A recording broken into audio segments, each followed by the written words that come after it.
इलाके में आबकारी विभाग ने 3 गोदामों में मारा छापा। लगभग 3 करोड़ की विदेशी शराब और अन्य चीजें बरामद, 4 गिरफ्तार।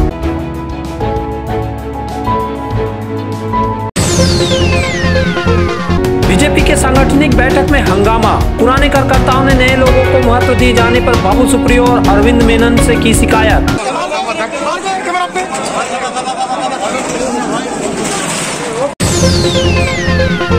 आसनसोल नगर निगम के पूर्व मेयर जितेंद्र तिवारी कोलकाता के त्रिमूल भवन पहुंचे तो नई अटकलें हुई शुरू। आसनसोल जिला अस्पताल में डॉक्टरों और नर्सों ने लिया कोरोना टीका।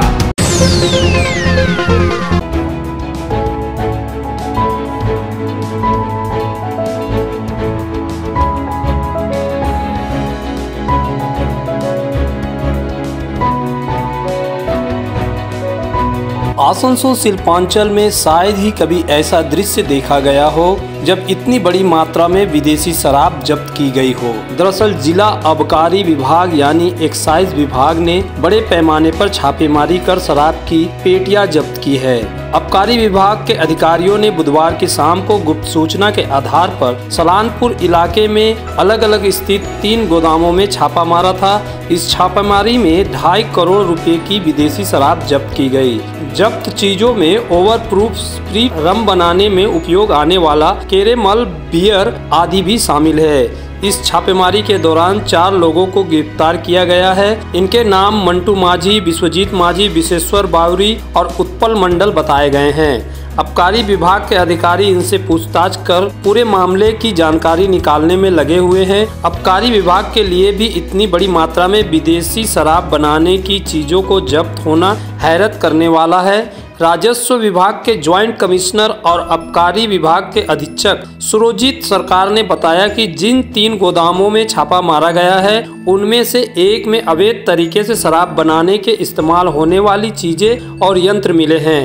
छापेमारी के दौरान करीब 3 करोड़ रुपए मूल्य के सामान बरामद किए गए हैं जो अवैध तरीके से बेचने के लिए शराब रखी गई थी। उससे सरकार को करीब 1 करोड़ 75 लाख रुपए का नुकसान होता।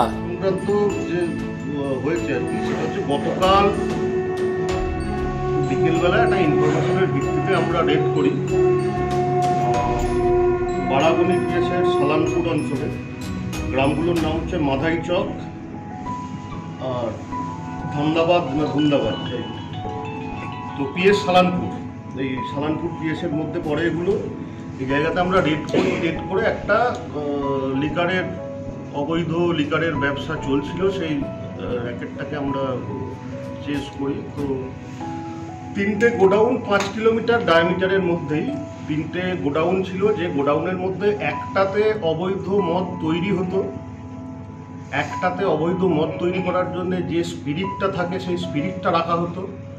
আর একটাতে পশ্চিমবঙ্গের ডিউটি ফাঁকি দিয়ে, সরকারি রাজস্ব ফাঁকি দিয়ে একটা নন ডিউটি পেড লিকার, আমাদের এখানে বিক্রি হওয়ার কথা না, সেই লিকার স্টোর করা হয়েছে।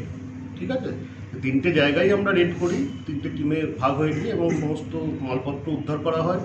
জিজ্ঞাসাবাদের জন্য 4 জনকে আটক করা হয়েছে। জিজ্ঞাসাবাদ শেষে আমরা তখন অ্যারেস্ট করব কি ফাইনালি ওদের কতটা ইনভলভমেন্ট আছে সেটা জেনে আমরা আইনানুগ যা ব্যবস্থা নেওয়ার সেটা নেব। এবার আপনাদের টোটাল ভ্যালুগুলো বলে দিই যেটা ধরা হয়েছে। এটার অ্যাপ্রক্সিমেট ভ্যালু হচ্ছে টোটাল 3 কোটি টাকার মাল, প্রায় অ্যাপ্রক্সিমেট কিন্তু আনুমানিক 3 কোটি টাকার মাল সিজ করা হয়েছে। আর সরকারি রাজস্ব যেটা এখানে খেলে আর কি এখানকার প্রোডাক্ট বিক্রি হলে যেটা হতো দেখুন, সেই সরকারি রাজস্ব মোটামুটি 1 কোটি 75 লক্ষ টাকা, এরকম অ্যাপ্রক্সিমেট। Hey there.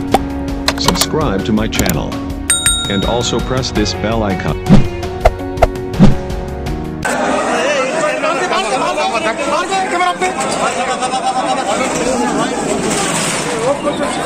बीजेपी में पिछले कुछ समय से दूसरी पार्टियों के नेताओं और कार्यकर्ताओं को व्यापक पैमाने पर शामिल किया जा रहा है। इससे बीजेपी के पुराने नेताओं और कार्यकर्ताओं में असुरक्षा की भावना पैदा हो रही है कि कहीं उनका पार्टी में महत्व कम न हो जाए, और ये डर अब सच होने भी लगा है। नए लोगों को पार्टी में ज्यादा तरजीह दिए जाने से पुराने कार्यकर्ताओं में इतना गुस्सा है कि गुरुवार को आसनसोल जिला बीजेपी कार्यालय में हुई एक सांगठनिक बैठक में हंगामा खड़ा हो गया। ये बैठक विशेष रूप से बाराबनी और कुल्टी विधानसभा क्षेत्र के पार्टी कार्यकर्ताओं को लेकर बुलाई गई थी।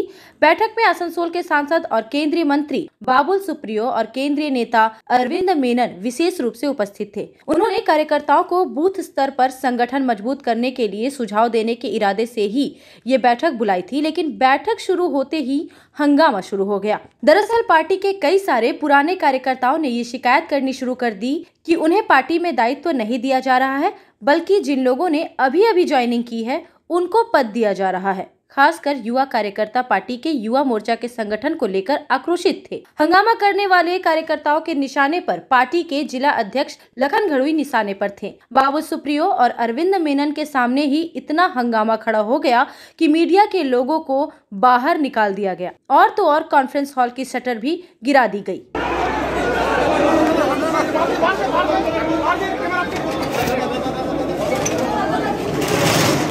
बहरहाल पार्टी कार्यकर्ताओं ने अपने गुस्से से जता दिया कि वे बाहरी लोगों को ज्यादा तरजीह दिए जाने से खुश नहीं हैं। हंगामा क्यों खड़ा हुआ, जब इस संबंध में बाबुल सुप्रियो ने यह स्वीकार किया कि पार्टी कार्यकर्ताओं में कुछ आक्रोश था, जिसे उन्होंने व्यक्त किया। जेकोनो फैमिलीतेई কথাবার্তা হয়, কিছু ক্ষোভ থাকে, তো সেগুলো তো আপনারা দেখলেন, সবাই যে যার কথা বললো, তো আমরা শুনলাম, তারপরে আবার শান্তিপূর্ণভাবে মিটিং হলো, এটাই হয়। क्या लेके हुआ था सर?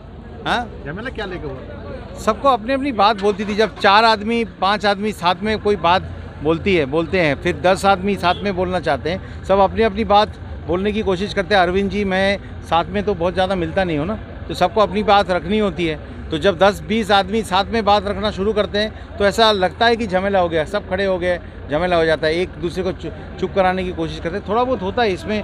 अगर झमेला ही होता और बर्बाद करने वाली कोई बात होती तो लास्ट में जो आपने देखा है, इस तरीके से सुंदर मीटिंग समाप्त भी नहीं होता और साथ में हम लोग राष्ट्रगान करके ख़त्म भी नहीं कर पाते थे। अब सबकी बात सुनी गई है, अपनी अपनी बात सुनी गई है, तो ये अच्छी बात है। ऐसा थोड़ा सा जो है एक दूसरे की बात सुनने की आदत सबको होना भी चाहिए। बीजेपी के जिला अध्यक्ष लखन घड़ुई को लेकर ही कार्यकर्ताओं में गुस्सा था, क्योंकि हंगामा उन पर लगे आरोपों के कारण ही हुआ था। जब मीडिया ने उनसे सवाल पूछा तो उन्होंने मामले को टालते हुए कहा कि बड़ा दल होने के कारण सबको दायित्व नहीं दिया जा सकता है। কোনো চিৎকার কোনো চিৎকার নেই, বললাম তো বড় দল হলে পরে স্বাভাবিক আছে, যারা দায়িত্ব পায়নি তারা বলছেন আমায় দায়িত্ব দেওয়া হচ্ছে না, দায়িত্ব দেওয়া হোক বলেছেন, আমরা শুনেছি, দায়িত্ব দেওয়া হবে।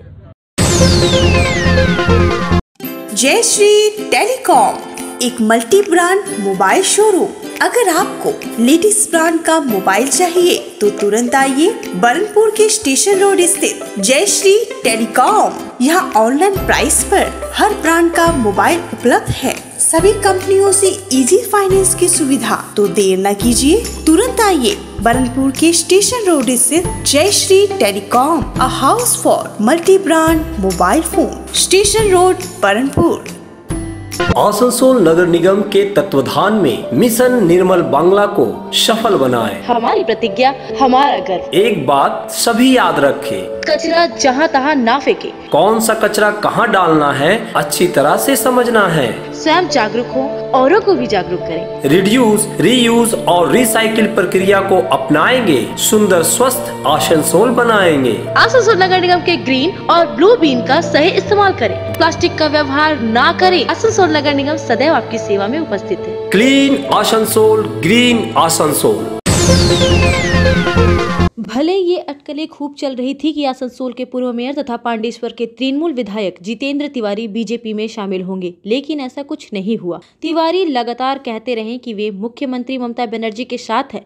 अब उन्होंने बुधवार से लेकर गुरुवार तक 2 ऐसे काम किए जो उनकी बातों को तस्दीक करते हैं। गुरुवार दोपहर वे अचानक से कोलकाता के बाईपास स्थित तृणमूल कांग्रेस के मुख्यालय तृणमूल भवन पहुंच गए। यहाँ ममता बनर्जी भी आने वाली थी। उनकी मालदा और मुर्शिदाबाद के पार्टी नेताओं के साथ बैठक पहले से ही तय थी। जब जितेंद्र तिवारी से मीडिया ने ये पूछा कि वे यहाँ क्यों आए हैं, क्या वे ममता से मिलने आए हैं, तो उन्होंने साफ कहा कि मैं तृणमूल में हूँ और इस वजह से एक तृणमूल कर्मी के हिसाब से यहाँ आया हूँ उन्होंने ममता से मिलने के सवाल पर कहा कि ये बैठक दूसरी बातों के लिए है, तो इसमें मेरा शामिल होने का कहीं सवाल ही नहीं उठता। हालांकि जितेंद्र तिवारी अब जो भी सफाई दें, लेकिन कोलकाता के सियासी गलियारों में ये कहा जा रहा है कि चूंकि उनके लिए बीजेपी ने अपने दरवाजे बंद कर दिए हैं, इसलिए वे फिर से तृणमूल कांग्रेस की मुख्य धारा में शामिल होने के लिए बेचैन हैं। क्योंकि अगर उन्हें अपने राजनीतिक जीवन को आगे बढ़ाना है तो तृणमूल कांग्रेस की मुख्य धारा में पहुंच बनानी होगी और इसके लिए फिर से पार्टी सुप्रीमो का विश्वास जीतना होगा। बहरहाल जितेंद्र तिवारी अब अपने राजनीतिक सफर को कैसे आगे बढ़ाते हैं